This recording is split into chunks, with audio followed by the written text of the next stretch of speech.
Ngicela sihlanganyele kuJakobe 2 kusuka kuverse 14 site ukhumbutana leqiniso lesikhuluma ngalo activating faith that works. Kuvuselela kukholwa lokunemisebenzi.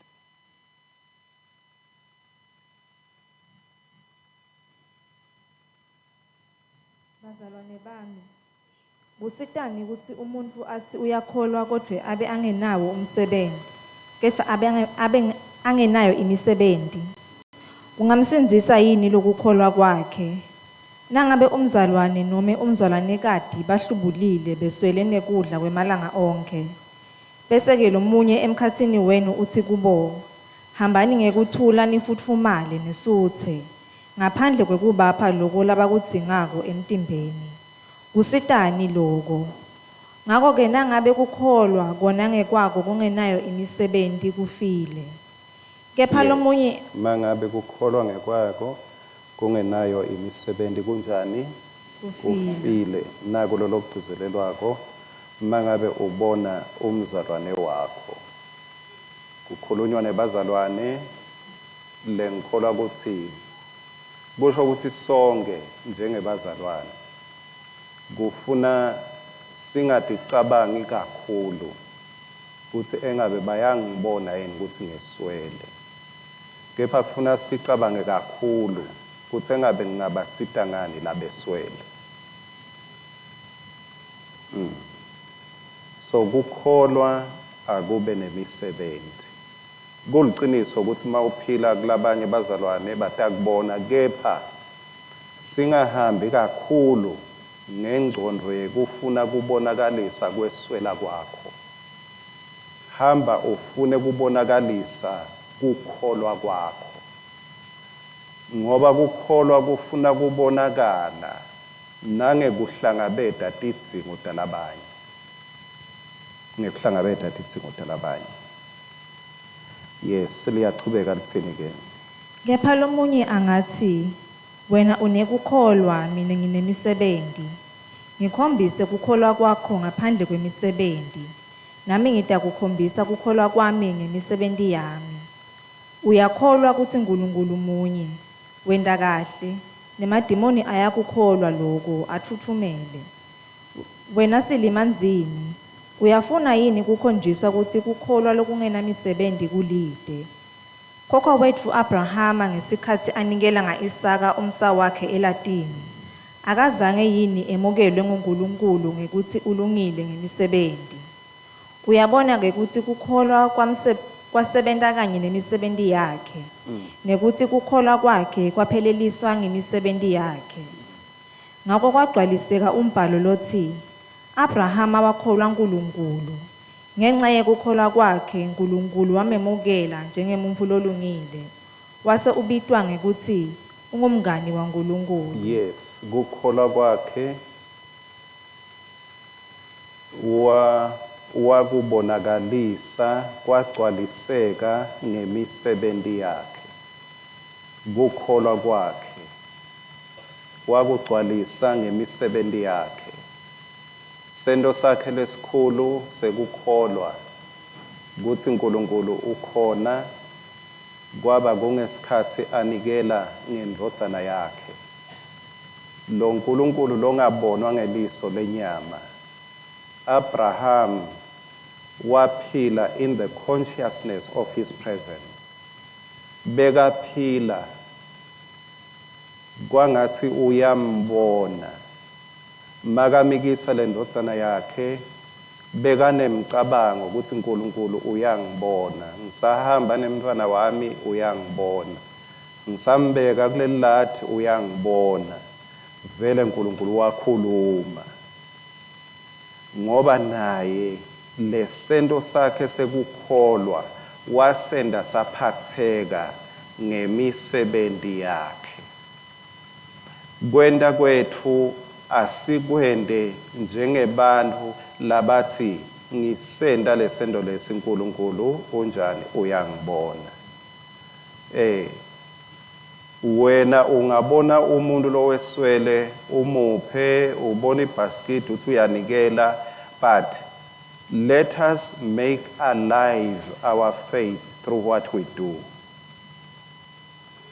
Lokholwa kwethu asikwende kube ngilokuphathekako. The invisible God must be so real ngangekuthi senda tinto letiphathekako nangetandla tethu. Because God is real. Ngoba uNkulunkulu wethu ukhona mbamba akasi idea. But uNkulunkulu mbamba, uNkulunkulu welicobo.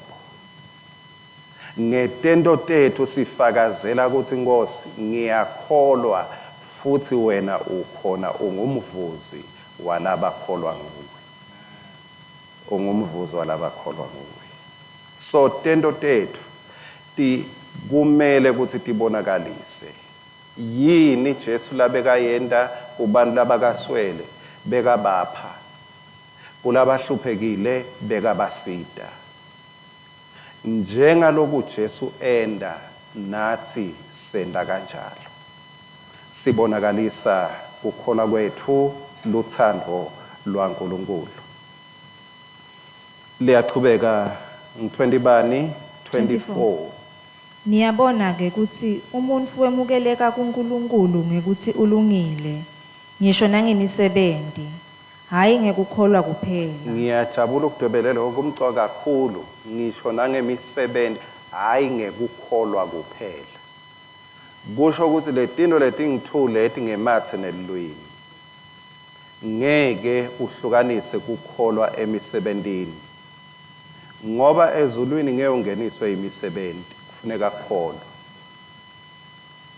Sine silibandla sibazalwane asisi i-charity organization, but singumndeni waNkulunkulu lobonakalisa luthando lwababe ngetendo tethu. Sibonakalisa luthando lwababe ngenxa yetendo tethu. Babe uyathanza kubona abantu bakhe bamfutile. Wonke umntali uyalijabulela lufuto kubantwana bakhe. Unjani umntali wethu babe wethu uyabanaka labanye. uNkulunkulu uyafuna ukuthi nebantwana bakhe bamfute hayi ngekuhlabelela kuphela nangekuya esontweni kepha nangetendo letiphathekako. Nangetendo letiphathekako. Kanjalo naRahab ingwadla sakhuluma kakhudlwana evikini leliphelile. Rahab ingwadla kazange inemukelwe uNkulunkulu ukuthi ulungile ngani ngemisebenzi yakhe. Ngemisebenzi yakhe. Wasebentani Rahab? Maye uNkulunkulu yebathandekayo ubona ngisho imisebenzi lesingeke ethende sesiyinake. Ungenisa abantu endlini nje. One day sekuyawurekhodwa eBhayibhelini. Moya longcwele uthi ngeke ngisishiyele sento. Ngeke ngisishiyele sento. Sekuthi wafihla abantu lebe kungendeka babe sengotini. Wabafihla abantu. Wasebenzisa indlu yakhe Rahab. Wayisebenzisela for the good of others. Lizulu lakunaka lokho. Umtimba ufile na ude kholwa mawude umoya ngalokufanako nekholwa nakude imisebenzi kufile. Encwadzini yemisebenzi yabapostoli ukukhumbutana kusahluko 10 tintsambo letintsathu lekumele sishuce ngato kubonakalisa lokukholwa kwethu nale kumele tivuse kukholwa kwethu kubonakale kuphatheke kukholwa kwethu kuze kuthi kule situkulwane lesiphila kuso nathi sishiye umlandvo ngetulu kwekushiya umlandvo ngekuya kwethu esontweni sishiye umlandvo ngekukholwa kwethu ngekukholwa kwethu.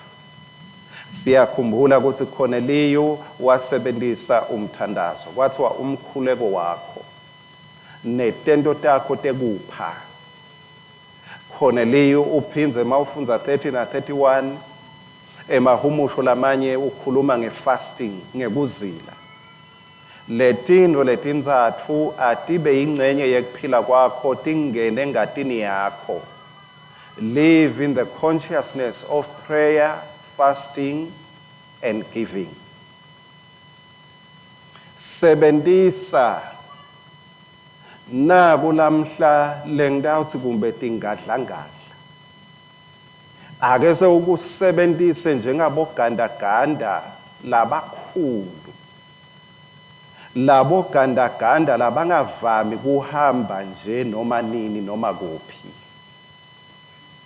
Ake sewethe umnikelo wakho nemthandazo wakho nekuzila kwakho. Uthi lokho akusiko lokunormal. Lamuhla lesizilo lengisithathako ngugandaganda sigulu yini. Ngifuna lamagama lamakhulu. Ibhomo. Ingadlangadla. Yeah. Lento leshaya ngoba ngeke uyofuna ibhomu kani uyoshaya jekwa. So lento lena yes ngicita lapho ma IT guys. Kulo mfanekiso.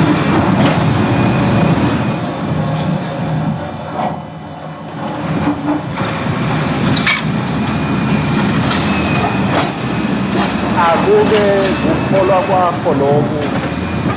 Akube kukholwa kwakho lokhu. Lokukholwa kwakho lokufuce matshe uyakubona. Lokukholwa lokuchilita tinto lokususa tinto endleleni.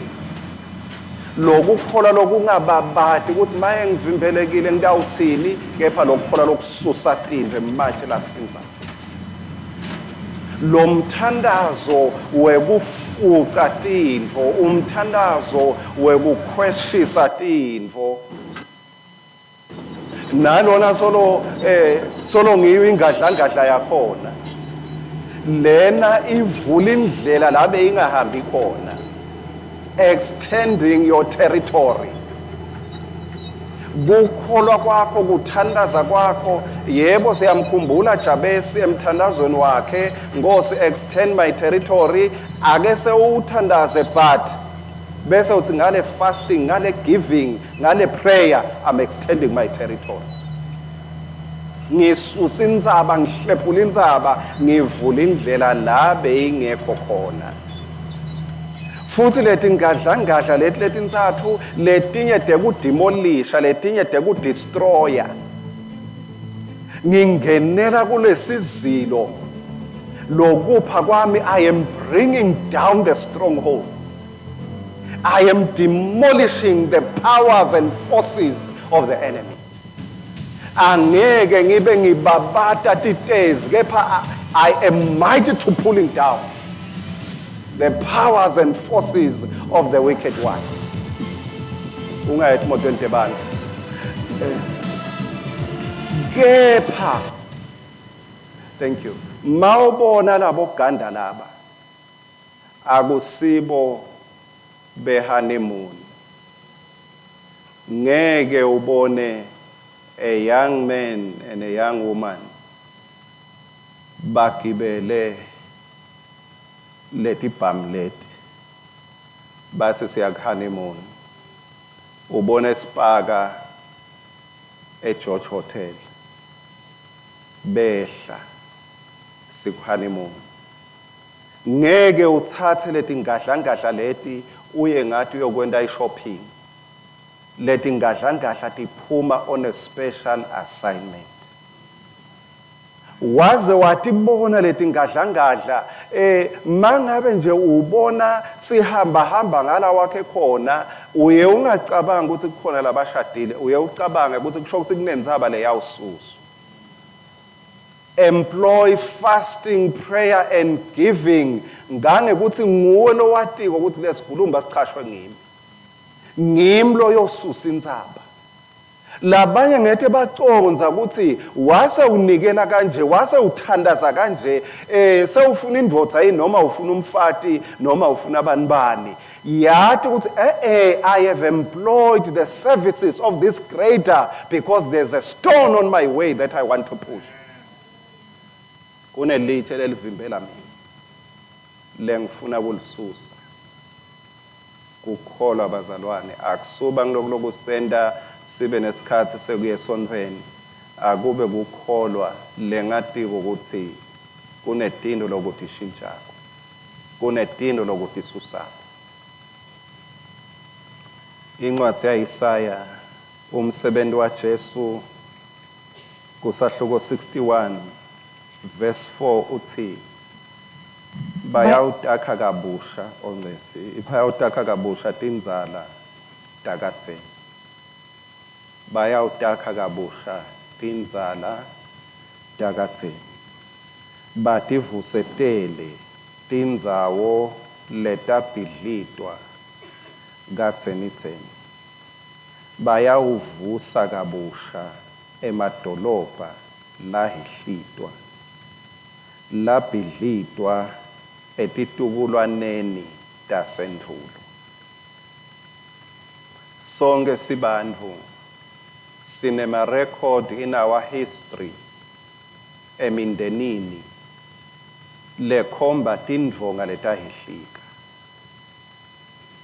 Sonke emndenini sinema record labuya kubo gogomkhulu siwetfele lamanye ngemitimba yethu ngetimo letifanana ncamashi netale emuva.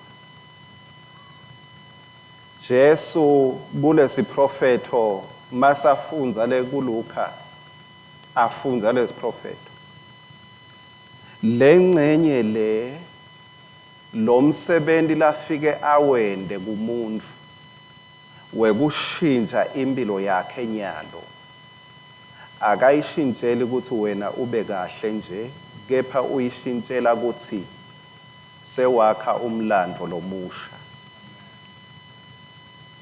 ushintsha emarekhodi akadzeni abogogomkhulu.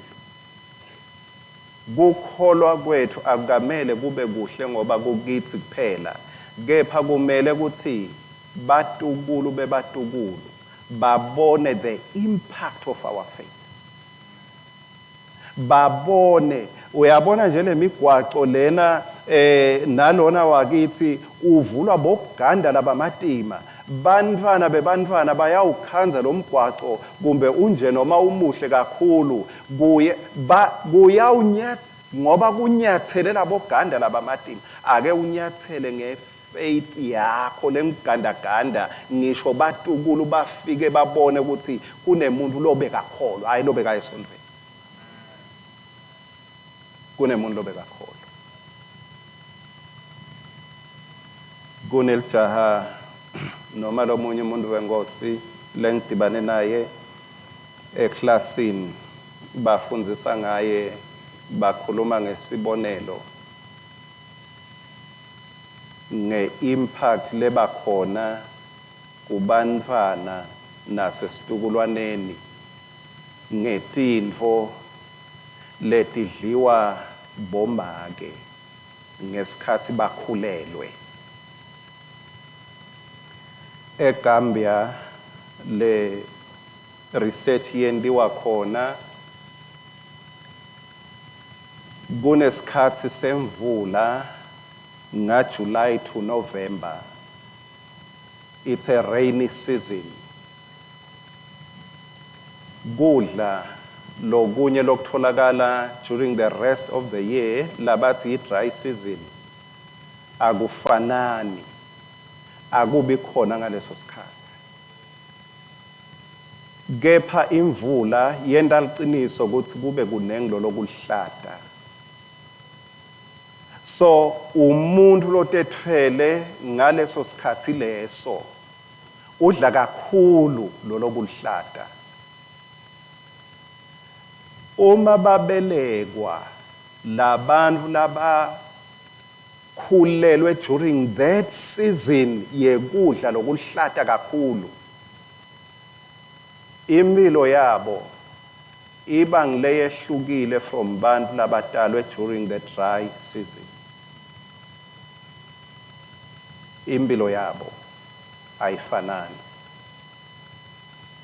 Part of umehluko ngule mpilo le strong ngenxa yokuthi bathole kakhulu tintfo from nature. Base bahlola futhi from the French, bahlola ngesikhathi kuliwa ekulweni makuphela impi, they had nothing. Bebede kudla bafe emgwaqweni bantu ngenxa yendlala. Kwase kuhlolwa bomake labatetfele during the time of famine. Ngesikhathi sekunzinza kudla. Bantu ababo bebabanjwa tifo kalula. Kwanza bekutalwa abantu labagulako. Kubuya phi kugula during the time of conception. Lokwedlulela kubo lebe kudliwa ngilabantu ngalesikhathi beku affect abantu labatawukutalwa kusasa. Kusho ukuthi ngamunye wethu la sitalwe at a certain season. Leyo season make wakho beka kuyo kuyendeka umphumela wayo ubonakala empilweni yakho. Lokuthi make waphila ku dry season or ku rainy season kuyendeka ube a product of what was happening ngaleso sikhathi sababe namake ukuthi bebadlala. Ukuthi bebadlala. Lokho kusho ukuthi tintfo lebe ditfelwe ngumake useswini kuyendeka takhele in the next generation. Tiyakhela ku next generation. Ngiko ke kafishane nje partly kuhlala nemuntu sikhulume naye kungetulu kwekuthi uhlushwa yini, kufake ekhatsi ukuthi bebahlushwa yini labaphila embi kwakho, kuze atothola liciniso lelitamkhulula. Uyamati umuntu ukuthi uyaphila ngisho angaphili, aphiliso liciniso. Liciniso liyaphilisana. Liciniso liyaphilisana. I know, liciniso liyaphilisana. Kunento lophila ngazuthi ayikho, ibikhona because uyalati liciniso. Ngiko Jesu athi niyawulati liciniso. Liciniso liyawunenda njani? Liyawunikhulula. Liyawunikhulula. Kunenkululeko eqinisweni. Uthi ke lo mprofeti mase ushintshile wena uyawushintsha nemlando lobekhona etitukulwaneni. Ngoma kabongwe Jesu, haleluya, haleluya. Active faith. Na umphumela lombili lekumele ube khona ngekukholwa lesekuvukile. Number 1, kumele kukholwa kwethu kwavuka kwaphila kushintshe thina. Number 2, kumbe wa next week kumele kushintshe indzawo lesiphila kuyo. Our families, our communities, our nation. Live lakithi. Ngila nginibitela khona ke bazalwane ukuthi kukholwa kwethu ake sikubuke kuyibhomu. Ngoba ibhomu inhloso yayo ayisiye kushaya umuntu munye, but yakusha abantu labanele. Awukucabange kukholwa kwakho ukuthi le bulldozer le ufuna yohihlita ini ekhaya. What is it that you want your faith to pull down? Bese sewu-activator ngalokuzila buthandaza bunikela. Ake kuthume lengadlangadla yesigulumba. Sewuke uthandaze ngendlela leseyehlukile from your normal prayer.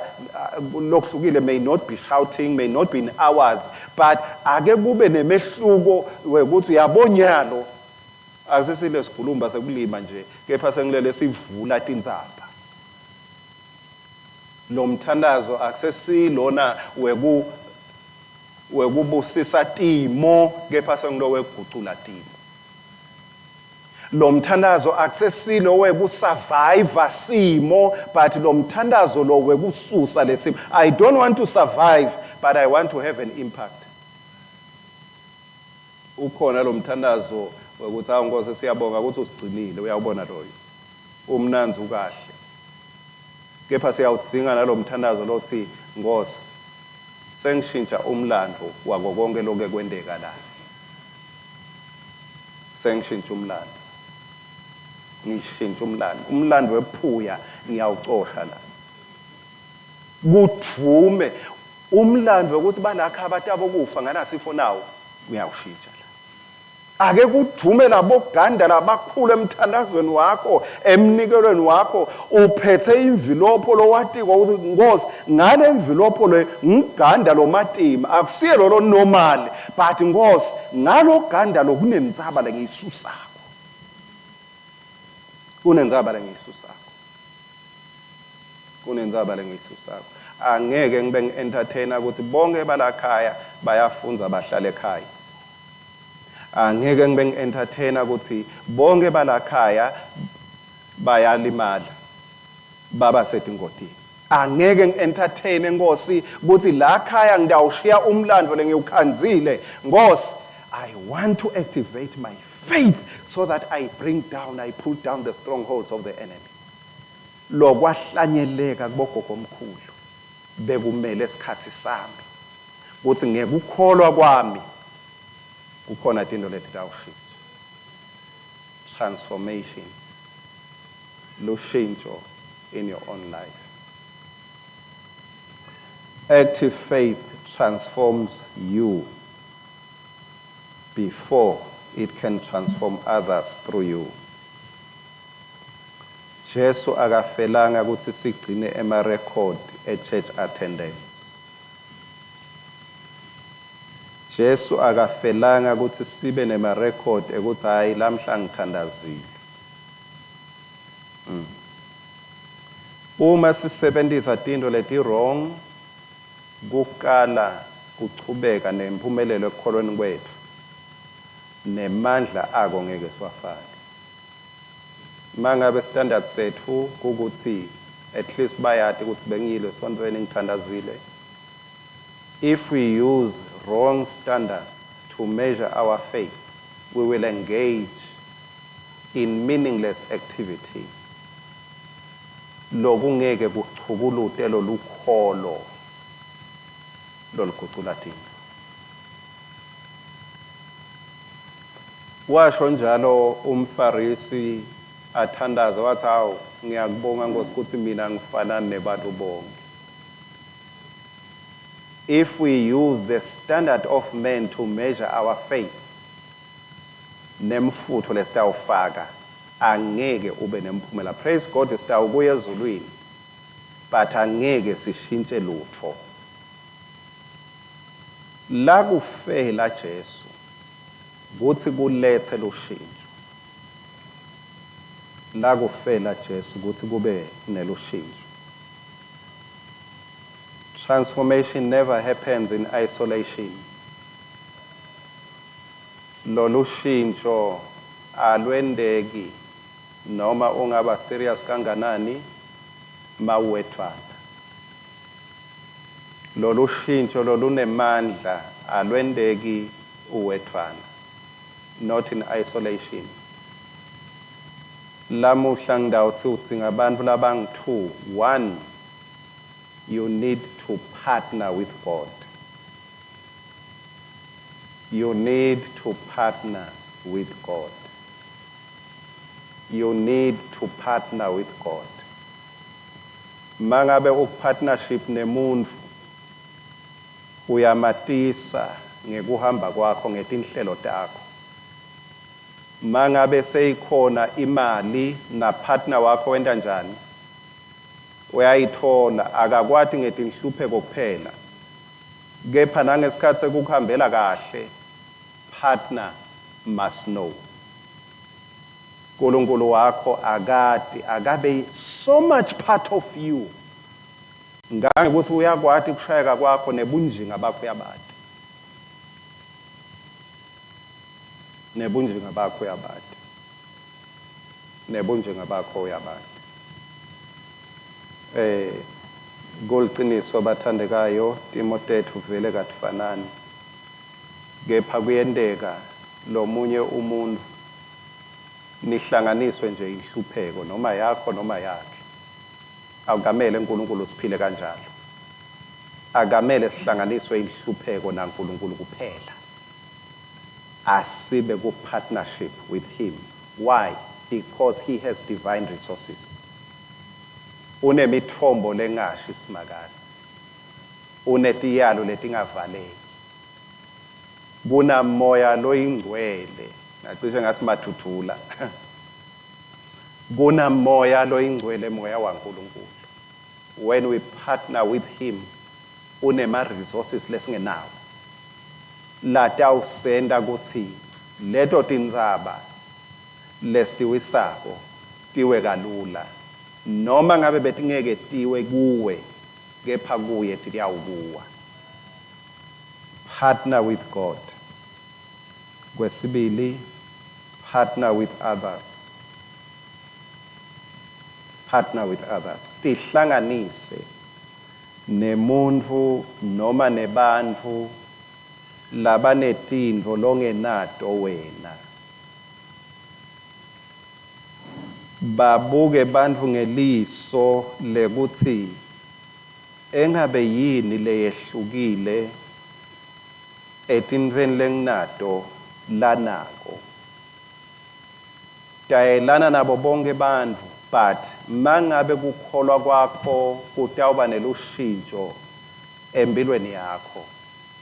Tihlanganise ngalokuphathekako, betayele, bakhulumise, basonzelele bantfu labanetintfo longenato wena. Kumcoka kuti bona kuti awunako konke. Kukhona labanako longenako wena. Kukhona labanako.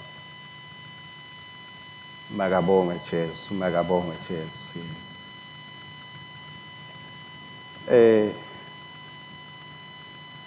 Ngingabekisa ngalokubili bese ngifunza lo mbhalo ngifike ekugcineni. Ngike ngalalela umfundisi Mabunza kulo lwesibili lophelile bengekho emthandazweni. Sengiyamcela ukuthi achubeke.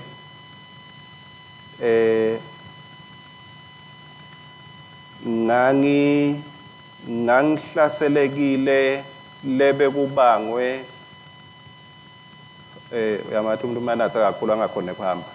So bengithethe kakhulu umsebenzi wesikolwa ngemsombuluko sekuyi deadline uyayibona.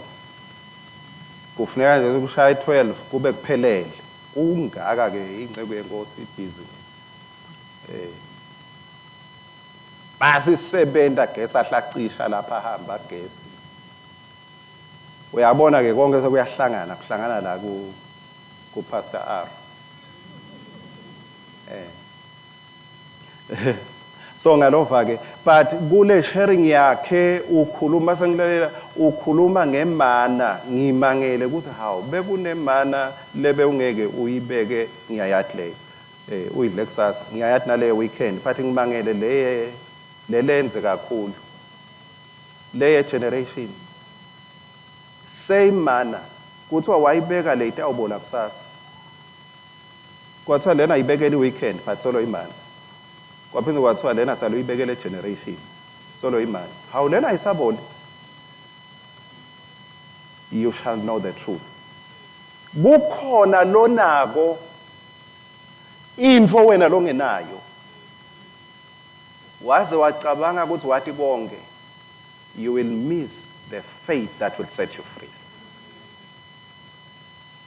You will miss the faith that will set you free.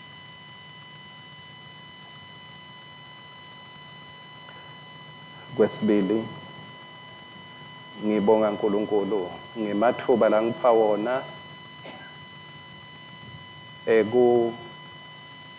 ekubala nekuthi emathuba mangabe khona lengikhanza kumcoka kukuhle ukuthi ngingakuthola ngikufunze ngikufunze ngoba kufunza kufanana nekuhamba ngelibhayisikili la kubeke khona wayekela kugaya nalo liyema noma ngingaba powerful ngibe anointed kanganani mangima kuthola lwati ubantu labanye labanendo lengenayo ngilabo holi bami buma khona ngilabo holi bami buma khona kuze ngikhone kuphila ngishiye umlando esitukulwane lesingilandzelako kumele ngifunze ngisho sengisibona sami isitukulwane ukuthi nasi siyasithela ngifunze ngalesitukulwane lesitako kuze ngidoshiya ngisihlomisile ngeliciniso etikhatsini tabo partner with others tihlanganise nalabanye bantu labatakukhipha ku comfort zone uyabona nje lokufunza angisho ukuthi nawe ngene eclassini but bantu labatakubangela ukuthi ngalesikhathi lesi kumele wendeni mangabe ungimathanda kungako kuthi umntwana esikole lo mkhanza afake etandle emakhikini edolobheni lotalibona lelidlalako ngesikhathi labanye baseclassini bafunza mangabe utawubhampa ufake etandle emakhikini baphi labanye abantwana basesikolweni wena uphume nini isikole asingene 7:30 nyalo ngo8:30 waphuma ngebreak utabaphekeletela njalo ungabi nalo phi awusala neuniform netincwadzi why you need to commit yourself and be accountable ngeke ngekuba ngumathanda ekukholweni bese siba neeffect kunetinto lesingeke siphase kumele sitifake esimeni sekuba accountable esimeni lesikhomba icommitment hayi ukuthi ngithandaza nje ngoba ngiva moya angihola ukuthi ngithandaze but ngithandaza ngoba I know this is the time lengicommit kuso ukuthi I'm going to pray whether I feel it or I don't feel it I shall pray whether I feel it or I don't I shall praise him whether I feel it or not I shall give ndawunikela noma ngabe ngiva buholi bamboya noma ngibuva ndawuzila why discipline it will take you beyond your generation partner with others leli verse lekugcina lithi verse 9 so yawucela moya akukhombe sahluko encwadzini yamakhosi esibili sahluko 2 bathi kube bewele Elijah wakhuluma kuElisha wathi ase ungitshele ufuna ngikwendeleni ngisengakasuswa ase ungitshele Elijah beka ngumprofeti lofundzisa labanye baprofeti, kepha akusibo bonke labahamba naye the last mile. Futhi akusibo bonke laba basethubeni lekubutwa nangu umbuto nangu lothi ufuna ngikwendeleni. Bonke beba eklasini, but lo mbuto wasalela umuntu lo wathi noma nguphi la ashona khona ngawuba naye. Partner with people that you will always see. Ngoba lokhu labanako kungendeka bakushiyele kona.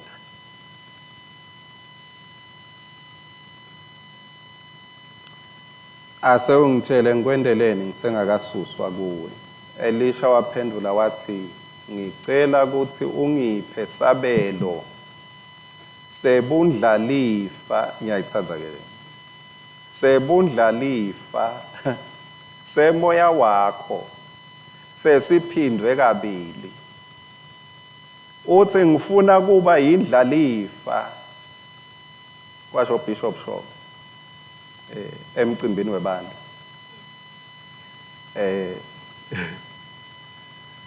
Uthi babe Shongwe ngifuna niyathi nebantwana kusephathini yebantu lapho lomnye umlomdzala eveni.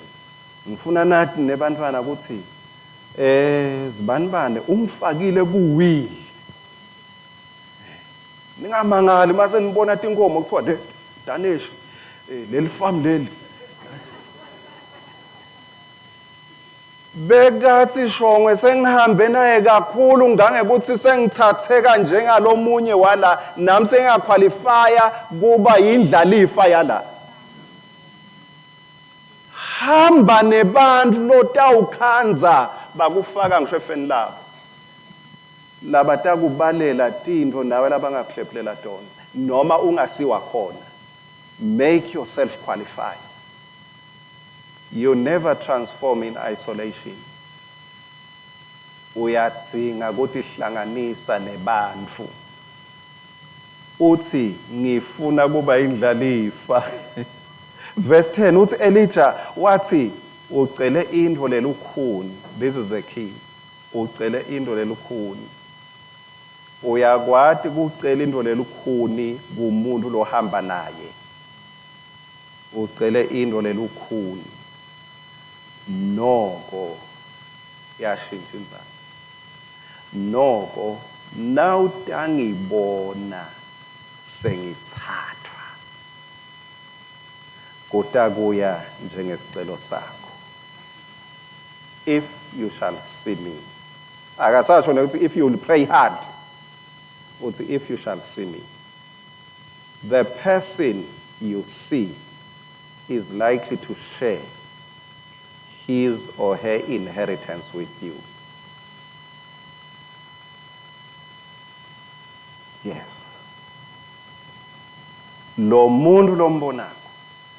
Sengiyakhumbula wathi Shongwe ngifuna sayine esandla sakhe sengachachadeli lokho asaphila nje inkosi yami. Angikalala embhedeni ngifuna sayine kule wili. Tifake kubantu basaphila. Partner with people kusekahle ngoba kungendeka bana more than enough for you, but angeke bakulanze ekhaya. Move out of your comfort zone. Tihlanganise nebantu labanenzo lobonako ukuthi awunayo bese uyatihlanganisa nabo kuthi noma kunini noma nguphi. Elijah uthi if you shall see me, not pray ukuthi Nkosi ngicela ungiphe lokubuye. Uthi no, you don't need to pray, just see me. Just see me. Transformation happens as you look at someone. Usabuka umuntu utside lo shintsho luyendeke empilweni yakho. Lo shintsho luyendeke empilweni yakho. Akhona amandla kuphilisa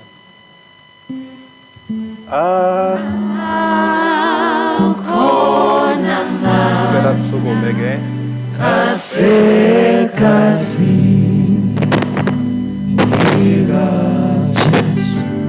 akhona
nawe khuluma nenkosi uyiphendvule kule bushito kuwe ukuthi Nkosi ngemukela naleli qiniso ngifuna kuhamba ngaleli qiniso I shall partner with you ngiside ngibone nalabanye lekdawu partnerisha nabo that I will always see so that my life transforms towards bona. Into yakathi thandazele nje enkosini babe longcwele siyabonga kakhulu ngalolu qiniso. Thank you Jesus.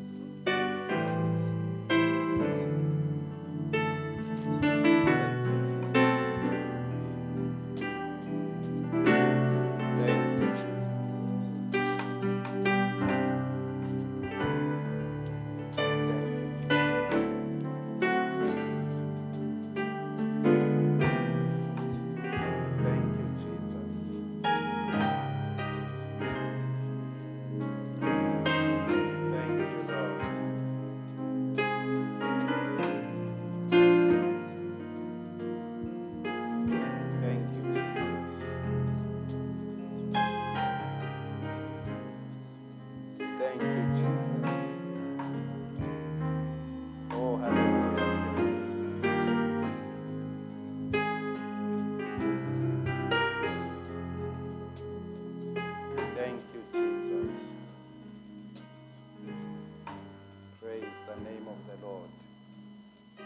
Ngicela ukukhulekela Nkosi Jesu kumbe enhlitweni yakho uthi Nkosi Jesu hlanyela ukukholwa lokungiko kimi, hlanyela ukukholwa lokungenako kutenisa, vuselela lukholo lwami kumbe uyatibona lokuthi hayi bese upholile endleleni kumbe ukukholwa kwakho bese kukukholwa ngekuthi uyesondweni. Nkosi, would you activate my faith by your Spirit? Put fire on your faith. Mlilo wekuthanda locetha kubanza. Kwangathi ungaluvuselela lukholo lwethu. Kumunye nangamunye wethu, embi kwami, emva kwami, eceleni kwami, Msindisi, asifuni kuphila sishiye umlando wetinhlupheko tethu. Kasifuni kuphila sishiye umlando wetifo. Oh Lord, asifuni kuphila sishiye imithwalo lesiyikhanzile. Kepha Nkosi, ngiyakhuleka lamhla that by your Spirit you will activate the faith of each one of us. Njengaloku Jesu ushito ngalelinye ilanga wathi, this type shall not go except by fasting. Ngiyakhuleka Nkosi, ngamunye wethu abone ukuthi this type needs a sacrifice. This type needs my fasting. This type needs my prayer like it has never happened before, so that my life is transformed and to transform and impact generations to come. Father, I pray that through the truth, ngaleliqinisa Nkosi loledlulisile, lovako lobukelako athole impilo, athole inkululeko, futhi athole insayeya nekubona ukuthi naku lengitawukwenda kusukela lamuhla. Ngiyawunikela lize lisuke lelitshe. Ngiyawukhuleka izihohloke lendzaba. Ngiyawuzila kuze ku-extendeke kwanze my territory. Oh yes, thank you Jesus. Kuvuleke mabala bekavalekile. And that your name will be glorified. Mase kuta batukulu babone kukholwa, bathi kwaba ngumkhulu, kwaba ngogo, kukholwa kwakhe khokho kube nemphumela. Lamuhla ngidla tithelo. Thank you Jesus, be glorified. Kumunye ngamunye, upon each decision that is taken today, that will bring glory and honor to your name. Asimnikete lithuba uNkulunkulu ngekwenda umsindo lokhozele naye. Yes Lord.